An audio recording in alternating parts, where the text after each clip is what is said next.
Brought to you by TechnoSpark 20 series smartphones. I'm superhuman.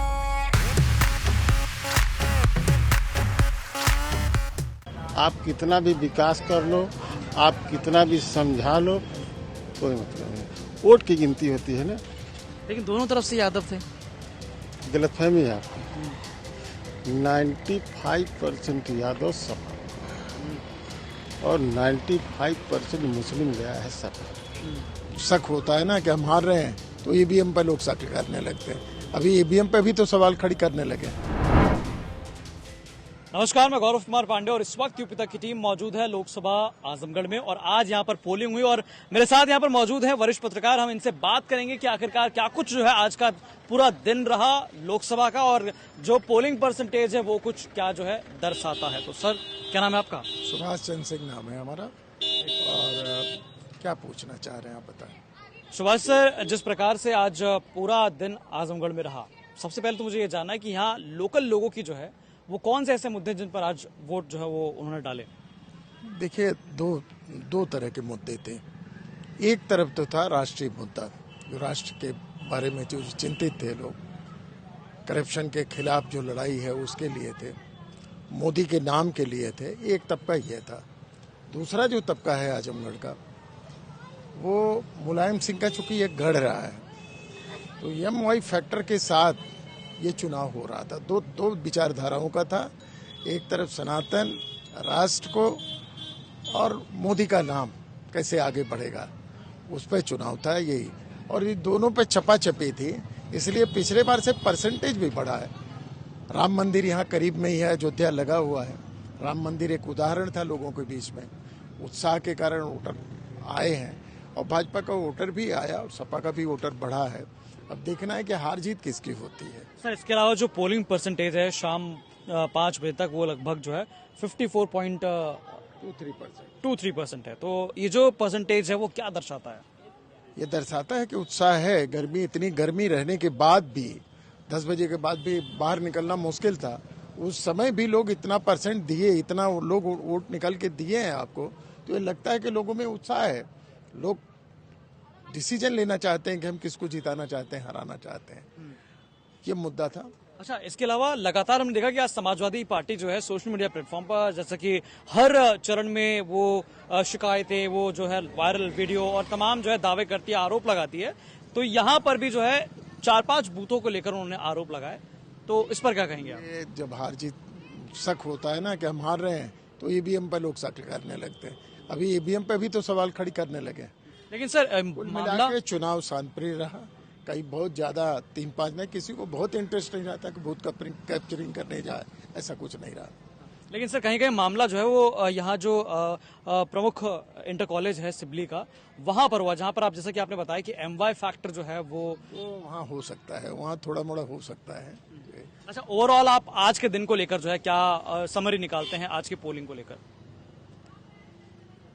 ये tough चुनाव है। हार जीत का फैसला साफ साफ हम नहीं कह सकते कि कौन जीतेगा कौन हारेगा, लेकिन ये सही है कि पिछले कई चुनाव से भाजपा अपने वोटों को बढ़ा रही है और ये परसेंटेज जो बढ़ा है ये दर्शाता है कि भाजपा के लोग जो निकलते कम थे वो निकले हैं। सपा के भी निकले हैं, ऐसा नहीं कह सकते कि सपा के नहीं निकले हैं। सपा बसपा दोनों के निकले हैं। दोनों में उत्साह हार जीत का फैसला करने का मार्जिन हार जीत की कम से होगी। शुक्रिया सर। हम 50,000 के अंदर ही होगी। जी शुक्रिया सर। हम और भी लोगों से बात करते हैं। सर, आपका नाम? धर्मेंद्र श्रीवास्तव। तो धर्मेंद्र जी, आपके हिसाब से आज का दिन जो है आजमगढ़ में कैसा रहा? देखिए, आज सबसे बड़ा सुखद ये रहा कि मतदाताओं के अंदर जागरूकता रही और पहली बार आजमगढ़ में ऐतिहासिक मतदान हुआ। नियर अबाउट 60% मतदान हुआ है और दोनों लोकसभा क्षेत्रों में ये मतदान हुआ है लगभग। तो ये तो सबसे बड़ी जागरूकता मतदाताओं की रही। खास तौर से देखिए, एमवाई फैक्टर का जहां तक सवाल है, देखिए इस जिले में विकास कभी मुद्दा नहीं होता है। विकास समाजवादी पार्टी ने भी किया, भारतीय जनता पार्टी ने भी किया, लेकिन जब चुनाव का वक्त आता है तो सीधे सीधे चुनाव जातिगत और धर्म पर केंद्रित हो जाता है और इस बार भी वही हुआ है। बस फर्क इतना है कि इस बार ये बसपा का गढ़ था। यहाँ बसपा के शीर्ष नेतृत्व के सक्रियता कम होने के कारण बसपा कमजोर हुई है। उसको कैंडिडेट भी तलाशने पड़े। तो यहाँ पे लड़ाई इसलिए सीधे समाजवादी पार्टी और भारतीय जनता पार्टी के बीच में हो गई। अब दोनों के बीच में जैसे सपा का गढ़ था, नो डाउट कि सपा का गढ़ था ये, लेकिन इस गढ़ को कमजोर उनके शीर्ष नेताओं ने ही किया। मुलायम सिंह यहाँ 5 साल सांसद रहे, उन्होंने 5 साल में एक दिन भी जनता से मिलने की जहमत नहीं उठाई। फिर अखिलेश यादव जी सांसद हुए, उन्होंने भी जनता से मिलने की जहमत नहीं उठाई। बाई इलेक्शन हो गया, जिसके कारण उनके भाई धर्मेंद्र यादव चुनाव यहाँ हार गए और भारतीय जनता पार्टी ने यहाँ अपने प्रत्याशी को चुनाव जिता लिया। इस वोट के बाद भाजपा मतदाताओं में और पार्टी में दोनों ने उत्साह दिखाया। उसका नतीजा यह रहा कि 2022 के चुनाव में चौथे नंबर की पार्टी जो है हर जगह 10 विधानसभा में दूसरे नंबर पर रही थी। ये बातें साफ जाहिर होती हैं कि भारतीय जनता पार्टी के भी मत में इजाफा हुआ। और दूसरा एक भ्रम जो टूटा कि सांसद से मिलने का, इसमें दिनेश लाल यादव निरहुआ कामयाब रहे। उन्होंने 1.5 साल में जनता से सीधे, अमीर गरीब जनता कोई भी उनसे मिलने गई, सीधे उन्होंने सीधे मुलाकात किया उनसे, तो इसका फर्क पड़ा। और इस पर बार बार सवाल खड़े किए गए। ये सवाल समाजवादी पार्टी के लिए बहुत नासूर हुए, विकास के मुद्दे नीचे पड़ गए। वो बार बार एक ही सवाल हुआ कि आप लोग हारे तो चले गए, अखिलेश यादव जीते तो चले गए।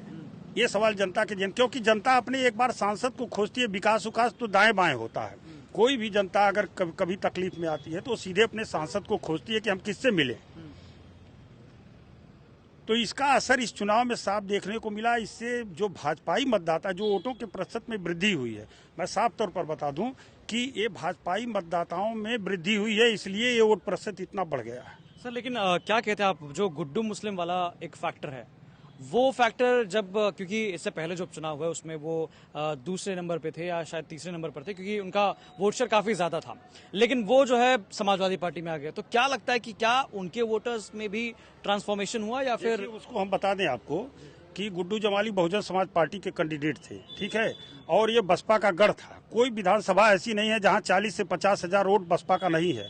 तो 5 विधानसभाएं हैं यहाँ पर, तो 2.5 लाख वोट तो सीधे बसपा का ही है। मान लीजिए 10-15 हजार वोट और गुड्डू जमाली को माइनॉरिटीज का मिल गया, तो माइनॉरिटीज के वोट तो पहले से भी दूसरे दलों में शिफ्ट होते रहे। तो उस वोट को लेकर के कभी खुशी जाहिर नहीं करनी चाहिए। ये वोट का प्रतिशत जो बढ़ा हुआ है, ये साफ तौर पर जाहिर करता है कि लड़ाई बहुत कांटे की है। कौन जीतेगा कौन हारेगा ये तय नहीं कर पाना मुश्किल है, क्योंकि वोट हार जीत का मार्जिन काफी कम होगा। इसके अलावा अगर हम बात करें यहाँ पर, हमने देखा कि सुबह से ही जो है सिबली में मुसलमानों की जो तादाद है वो काफी ज्यादा जो है वो निकलकर वोट करने आया। दोपहर में 2 बजे के आसपास, जब बिल्कुल कड़ी दोपहरी थी, उसमें भी लोग जो है वो वोट करने पहुंचे। तो क्या लगता है, उत्साह इस बार आजमगढ़ में काफी ज्यादा रहा? नहीं, आप सिबली में पहली बार आए होंगे कवरेज करने, लेकिन सिबली कॉलेज एक ऐसा सेंटर है जहां पर हमेशा मतदाता वहां पूरी तरीके सुबह से लेकर शाम तक लगातार लाइन लगा के वोट देता है। कभी उत्साहित रहता है। वहां पे कभी जो है ऐसा नहीं रहा कि लाइन का क्रम टूट गया हो, क्योंकि वह एक खास तबके के लोगों का मोहल्ला है और वो लोग हमेशा जागरूक रहते हैं अपने मत के प्रति। वो सपा में देना हो, बसपा में देना हो, चाहे जिस भी दल में देना हो, लेकिन वो मत के प्रति हमेशा जागरूक रहते हैं। अच्छा, इसके अलावा एक और मुझे बात जाननी है। हम शहर से हटकर ग्रामीण क्षेत्रों में भी गए, तो वहां हमने देखा कि ग्राम समाज में लोगों के अंदर अन्ना जानवर को लेकर काफी ज्यादा जो है वो गुस्सा था। तो वो साफ तौर पर ये कह रहे थे कि हमने जो जिस मुद्दे पर वोट किया है वो है अन्ना जानवर, रोजगार। तो क्या लगता है कि शहर से कुछ मतलब ये मुद्दे डिफरेंशिएट कर रहे हैं? देखिए, रोजगार का जहां तक मुद्दा है, 2-3 परीक्षाओं को लेकर के भारतीय जनता पार्टी के ऊपर सवाल खड़े हुए कि उन लोगों ने परीक्षाएं तो कराई, बट ये है कि फाइनल रिजल्ट नहीं दे पाए। ये सवाल बेरोजगारों के अंदर है। लेकिन जो चुनाव का जो वोट जब पड़ता है तो वोट सीधे सीधे जातिगत समीकरण पर पड़ता है। कहीं ये नहीं है उसमें कि ये बेरोजगारी है, महंगाई है, मतलब ये सब सारे मुद्दे गौड़ हो जाते हैं। मैंने बताया ना कि विकास का कोई मुद्दा नहीं रह जाता, बेरोजगारी का कोई मुद्दा नहीं रह जाता, महंगाई का कोई मुद्दा नहीं रह जाता, क्योंकि वोट सीधे सीधे जातीय समीकरण के आधार पर बढ़ जाते हैं। मेरे हिसाब से यही सच्चाई मुझे लगती है। बिल्कुल sir, thank you so much. अब बात करते हैं आगे। सर, आपका नाम? मैं SK सत्यन।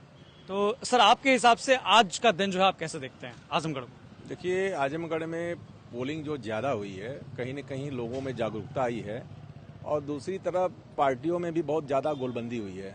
मतदाताओं में 2 तरफ वोट गया हुआ है, एक तरफ समाजवादी पार्टी, दूसरी तरफ भारतीय जनता पार्टी, और तीसरी पार्टी जो बसपा यहाँ पे हमेशा लीडिंग करती थी वो बहुत मतलब पीछे धीरे धीरे जाने लगी है। आप पिछले कई चुनावों में देखेंगे तो भाजपा का वोट यहाँ पर लगातार बढ़ा हुआ है। चुनाव दर भाजपा यहाँ पे बढ़ी है। उसके पीछे लॉजिक मेरा ये है कि समाजवादी पार्टी का ये गढ़ था, तो समाजवादी पार्टी के बड़े नेता हमेशा जो है केवल MY फैक्टर या जातिगत आंकड़े पर ही चुनाव लड़ते रहे हैं। वो समाज में गए नहीं और दूर दूर से बने रहे और जनता में घुल मिल नहीं पाए। दूसरी तरफ जो है दिनेश लाल यादव यहाँ पर आए तो उन्होंने जब चुनाव जीता, पहले तो चुनाव हारे फिर जीते, तो लगातार बने रहे जनता में। उन्होंने एक अपनी छाप दी कि सामाजिकता के तौर पे हर आदमी से मिले, आसानी से उपलब्ध रहे, लोगों का उन्होंने कार्य किया, तो उसका भी प्रभाव देखने को मिला और भाजपा के प्रति लोगों का जो है लामबंदी बढ़ी और दिनेश लाल यादव को बहुत फायदा हुआ, इससे भाजपा को भी हुआ। तो भाजपा के पक्ष में लोग आए, जिसकी वजह से लड़ाई दो तरफा हो गई है, समाजवादी पार्टी बनाम भाजपा की पूरी तरह से। अब ये लगता है कि अब रिजल्ट आने के बाद पता चलेगा कि जीत हार का मुझको लगता है कि मार्जिन बहुत कम होगा जिस हिसाब से वोटिंग हुई है, और बसपा बहुत कुछ खास कर नहीं पाई है। इस हिसाब से दोनों पार्टियों में ज्यादा लड़ाई है। अच्छा, ग्रामीण क्षेत्रों के मुद्दे क्या आप अलग देखते हैं शहरी क्षेत्रों के लोगों से? देखिए, आजमगढ़ शहर छोटा है, ग्रामीण पूरी प्रभावित है जिला यहाँ का।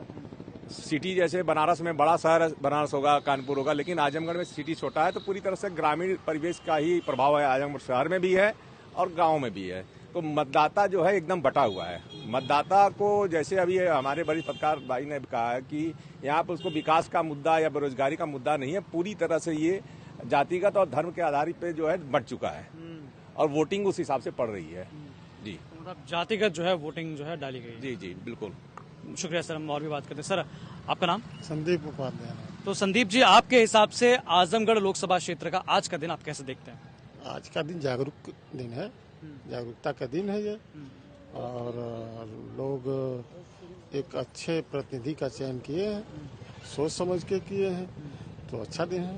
तो क्या लगता है कि इस बार जो है कौन कौन से मुद्दे इस बार हावी रहे देखिए, आजमगढ़ में? आजमगढ़ में मुद्दे नहीं है ना, यस, आप कितना भी विकास कर लो, आप कितना भी समझा लो, कोई मतलब नहीं। वोट की गिनती होती है ना, लेकिन दोनों तरफ से यादव थे। गलतफहमी है आपकी। 95% यादव सपा और 95% मुस्लिम गया है सपा, ठीक। शेष जो बचे हैं, ठीक, वही भाजपा में नजर आएगा। तो यहाँ MY फैक्टर तो फैक्टर था ही, दूसरा फैक्टर थोड़ा विकास का हुआ है। मुलायम सिंह ने किया, इससे इनकार नहीं किया जा सकता। निरहु की जो उपस्थिति की बात है कि उपस्थित रहते हैं, हाँ रहते हैं, इसमें नो डाउट, लेकिन लोगों के अंदर यहाँ सिर्फ जातिवाद है और वो यहाँ संख्या बल ज्यादा, तो इसलिए आप कह सकते हैं कि चुनाव सपा के पक्ष। बस यही जान। Thank you so much sir. तो साफ तौर पे आपने सुना कि पत्रकारों का कहना है कि जो आज की फाइट थी, उस फाइट में साफ तौर पर ये दिख रहा था कि जो है ये फाइट, कुछ पत्रकार ये कह रहे हैं कि ये टक्कर की फाइट है, और कुछ पत्रकार ऐसा कह रहे हैं कि ये आज का आजमगढ़ का जो पोलिंग परसेंटेज रहा, पोलिंग जो मुद्दा रहा, वो साफ तौर पर समाजवादी पार्टी के ओर जो है जाता नजर आ रहा है। तो बाकी तमाम ऐसे ही चुनावी कवरेज के लिए आप देखते रहिए यूपी तक। धन्यवाद।